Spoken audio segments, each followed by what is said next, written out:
Be ready. 5 seconds.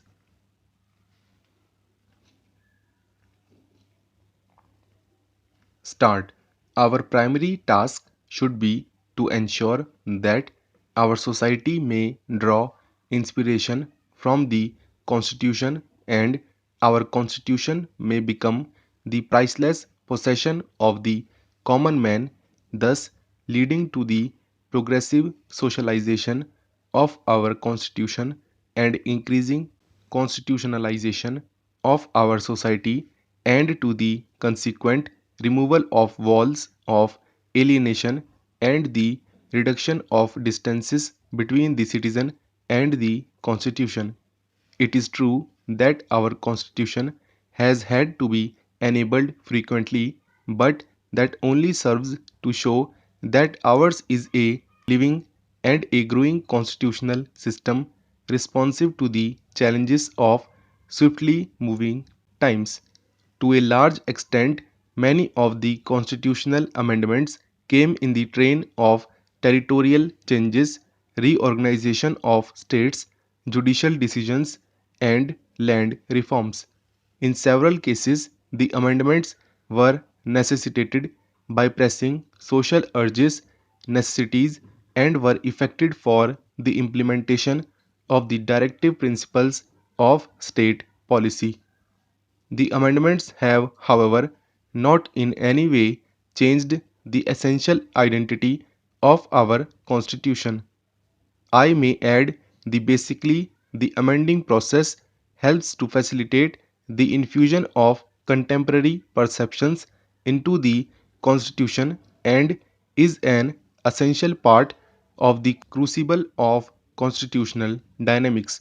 The relative flexibility of the our Constitution is indeed its greatest strength, preventing it from becoming an intolerable milestone around the neck of each successive generation and at the same time enabling it to renew and reinforce itself. We have established a secular state as an enlightened and authentic expression of our traditions of tolerance and as an embodiment of the composite culture of India. The Constitution decrees that the state should honor all the religions without preferring or promoting one at the cost of another and at the educational, linguistic and cultural rights of all sections of the people, thus protecting our pluralism and fostering unity in diversity and autonomy within integration.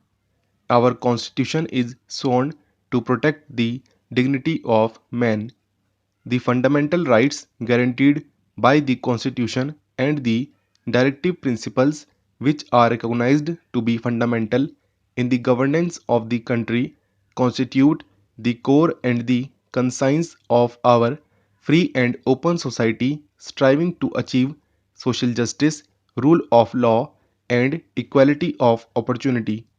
No doubt we have miles and miles to go and many promises to keep, and we have many difficulties to surmount around us. Democracy is the pulsating passion of our Constitution. It is in the name of the people that the Constitution was made and proclaimed, and it is the people it seeks to enthrone in the sovereign seat of power. When Pandit Jawaharlal Nehru spoke of India's tryst with destiny and our unending quest and incessant striving through trackless centuries, he thought of the people of India marching onwards and from one milestone to another. The people and their welfare is what the Constitution is committed to. It is in the service of these teeming millions that the Constitution makes its covenants. The Father of the nation gave us a talisman and asked us to recall the face of the poorest and the weakest man in any movement of doubt or difficulty. Referring to Bapu and his message, Pandit Jawaharlal Nehru has said on the eve of our independence in words which have the same resonance and relevance today. The ambition of the greatest man of our generation has been to wipe every tear from every eye. That may be beyond us, but as long as there are tears and suffering, so long our work will not be over.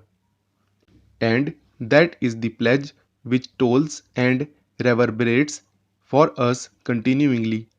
And that is the pledge we must rededicate ourselves to redeem. It has been a sound practice and a practice which would successfully prevent governors from being exposed to political controversies that in situations where ministries resign or are threatened with defeat, the governor should fully explore all possibilities to ensure that the normal constitutional machinery continues to function.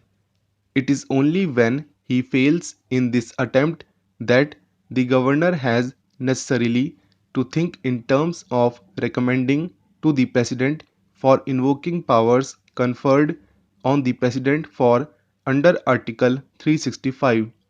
There has been a general consensus that whenever a governor has to make any such recommendation to the governor should do in exercise of his own impartial, objective and independent judgment.